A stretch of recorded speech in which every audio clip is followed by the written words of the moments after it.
ibsishaa quba qabdaa quban qabu ati quba qabdaa eessa jira quba qabdaati way yaa rabbii koo isin barna ajaa'ibdan waliis takka በጣም እንትን አጃይብተን ያዱፍተኒ ibsisha quba qabda ittan hin bade eessa bade hin barbaanna laxafnu suura isa hin bade mo way good dabar ibsisha harkitee nan gettan duftani hin bade jaani nan facebook an seenna kuma riba kaytti fuula diqadhe ilki ko soo kadhe akas shawara seene nyata ko nyaadhe as dhufe quban qabu mani facebook irra waan maxxanfamee jira mo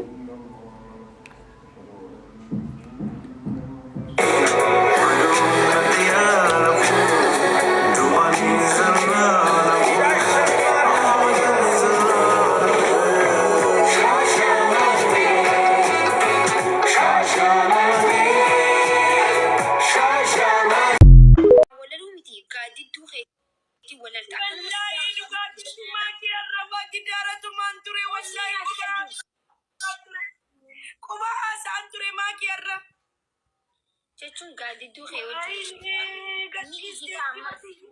Ini mending muncul. Maki. Oh ini maki. Anak rabah sudah sana najis. Maki kan tadi dulu izin iwe itu. Maki. Obana saat dulu bergana mak obana saat dulu maki. Bekal callale raja cuda dorong mau callale raja cuda calliyallo malas no la ilaha illallah Muhammad Rasulullah. Callale orang mau callale sistani. Atia. Ana maki jurada. Ana anti yani. Sautik suuta tu badu ansi beranjurada ge. Wanti suuta lugar bifati andu beram tijja ne betamiti ani so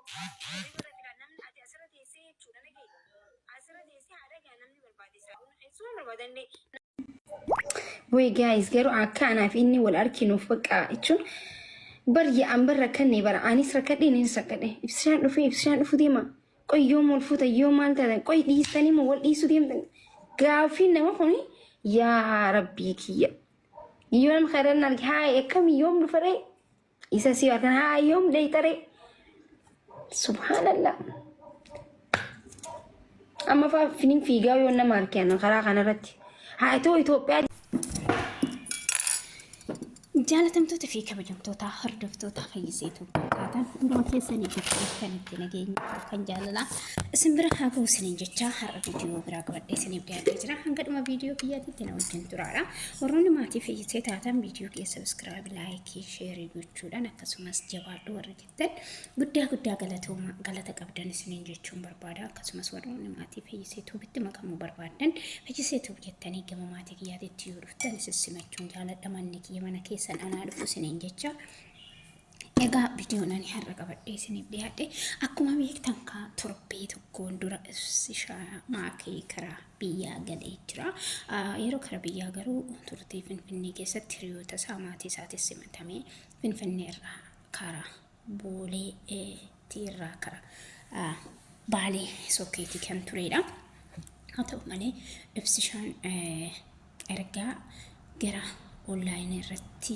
makii wajjin leefira dhufuu didee erga biyya galee yeroo fi kennuudhaaf akkasumas yeroo maatii isaatiif kennuudhaan karaa online kana dhufee hin beeku namoonni maatiin makii kan cinqatii guddaa keessa dhiphina guddaa keessa jiru maatiin makii amma yeroo amma kanaaf makii yoo leefira reegalte taaptaap illee gochuu hin danda'anii shirri gochuu hin danda'anii ibsishuma eegaa jiranii baay'ee ibsishaa arguudhaaf haala kamiin eessatti dhufamoo hissimatti moo simannaan ishii akkamii jedhan cinqii keessa jiru egaa guyyaa tokko immoo ibsishaanis bahee deebii akka kennu abdii qabna haa ta'u malee makiin wanti kun akkana uummata maatii kiyyaa dhibbisuun baay'ee na ajaa'ibsiisa jechuudhaan kaleessa warroon ibsishaan eessa jira eessa dhaqee eessa ga'e jedhaniif deebii gabaabaasaa deebisteetti jirti hin jira jettee jirti guyyaa inni dhufullee haala kamiin akka simannaa gaggeessituuf isinitti himtee jirti noormaalii dhaqee fudhadhaa isiniin jettee jirti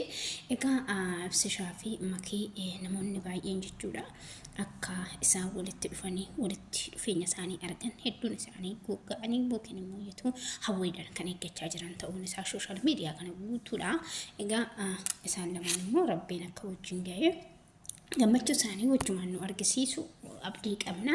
Hundumti keessanuu warroonni makii fi ibsishaadhaa dhibbattanii yoo wal argan jedhanii jettan kadhannaa godhaa du'aayii godhaadha. Inshaallah guyyaa tokko wal arganii.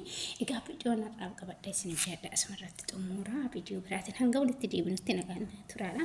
Yaada fi qeeqa yoo qabaattan koomentii jalatti barreessuu hin dagatinaa. Turtii gaarii.